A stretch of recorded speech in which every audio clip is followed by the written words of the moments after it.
Assalamualaikum warahmatullahi wabarakatuh. Jumpa lagi di channel Mencari Wawasan Ilmu. Pada video kali ini saya akan berbagi video tentang kendala laptop Asus dengan seri K40IJ. Nah, pada malam hari ini kita mendapat servisan laptop Asus K40IJ dengan kendala laptopnya mati. Hanya muncul indikator di sini ketika di charger itu langsung otomatis indikatornya nyala, kemudian mati, nyala, mati lagi, nyala, mati lagi. Nah,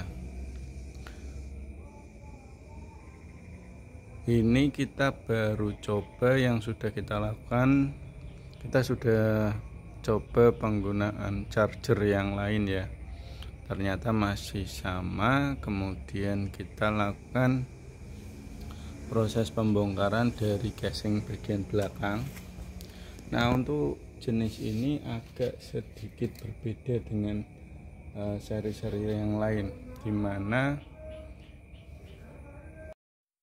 untuk laptop jenis seri ini itu berbeda dengan seri yang lain, yaitu terutama di bagian belakang hanya ada yang bisa dibuka langsung, yaitu bagian penutup baterai ya. Nah, ini nempel di casing belakang. Kemudian ini setelah dibuka itu baterainya bentuknya seperti ini. Nah, ini. Nah, setelah ini dilepas baru baut-baut yang di dalamnya ada sekitar 2 atau 3-an kita lepas. Kemudian di bagian belakang sini, nah belakang bawah ini ada sekitar 4 baut, kita lepas terlebih dahulu. Kemudian setelah itu baru, nah ini penampakan casing belakangnya. Ini modelnya digeser, jadi lepasnya enggak dicongkel ke sini tapi digeser. Nah, setelah digeser kemudian di situ ada part-part berupa fan, kipas, kemudian ada baterai CMOS, kemudian bagian lain. Nah, tadi saya coba untuk lepas terlebih dahulu baterai CMOS-nya, kemudian saya pasang kembali. Kemudian bagian keyboard jenis ini itu fleksibelnya seperti biasa. Nah, ini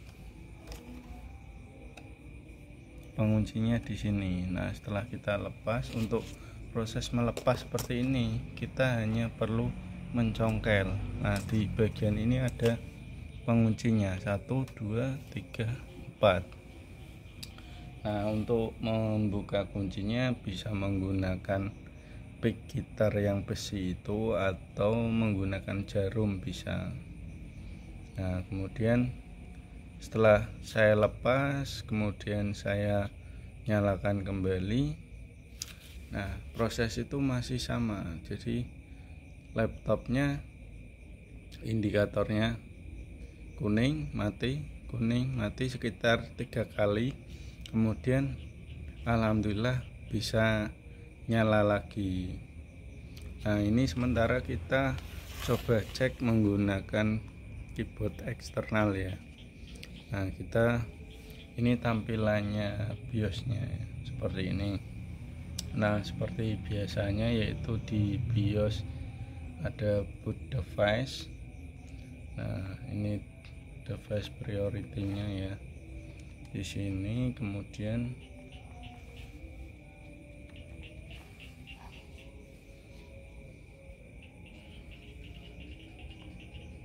nah, ini ada bagian security untuk password itu, kemudian advance, menu-menunya seperti ini, kemudian sistem. Nah, di sini sistem sepertinya baterai CMOS-nya nanti kita cek lagi apakah masih menyimpan setting atau tidak. Kalau tidak menyimpan setting, maka kita perlu lakukan pergantian baterai CMOS. Nah, fungsinya apa penggantian baterai CMOS itu? Nah, fungsinya agar pengaturan yang sudah kita atur dapat tersimpan. Jadi kita perlu melakukan pergantian baterai CMOS apabila pengaturan setting itu tidak tersimpan.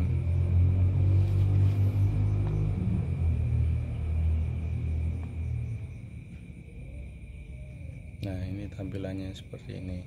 Nah, untuk keyboardnya kita belum cek karena biasanya kalau kendala laptop lama mati itu biasanya keyboardnya juga ikut rusak karena rentan sekali untuk keyboard laptop itu rusak.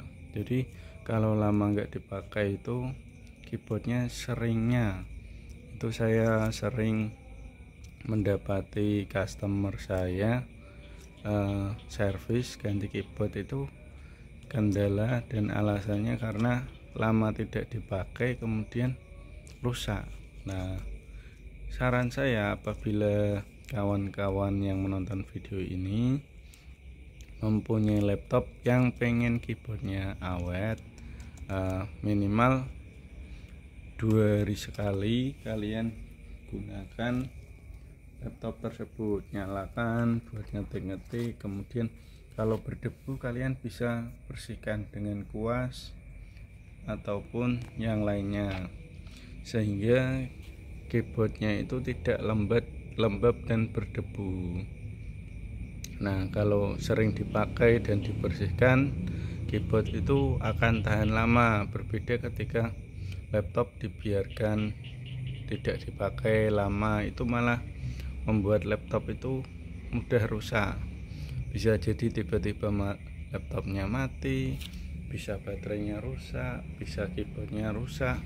Bahkan kadang LCD seperti ini normal, nanti bisa muncul spot putih atau panu, kemudian atau yang disebut white spot, kemudian bisa juga garis ataupun LCD-nya mati, bisa juga seperti itu. Jadi itu beberapa cerita tentang pengalaman saya ketika mendapat laptop servisan. Jadi dari kendala yang paling sering yaitu keyboard laptop rusak. Nah, untuk beberapa tombol, misal satu tombol itu mati, masih kita bisa akali dengan menggunakan software sehingga memfungsikan tombol lain yang memiliki 2 tombol. Misal di keyboard ini ada shiftnya ada 2, kita fungsikan yang satu itu dengan huruf yang mati. Misal Z-nya mati, berarti kita pindah Z-nya di sini. Sedangkan yang shift yang kanan yang di sini masih berfungsi sebagai shift, ataupun dibalik di sini yang masih fungsi di sini dipakai sebagai pengganti huruf yang mati. Namun kalau matinya banyak, disarankan harus mengganti keyboardnya atau kalian bisa menggunakan keyboard eksternal. Nah, keyboard ini bisa kalian beli kalau di toko komputer mungkin sekitar 60 ribuan. Nah, mungkin cukup sekian. Semoga video ini dapat bermanfaat. Terus dukung channel kami agar terus berkembang dengan cara like, komen, dan subscribe. Terima kasih. Wassalamualaikum warahmatullahi wabarakatuh.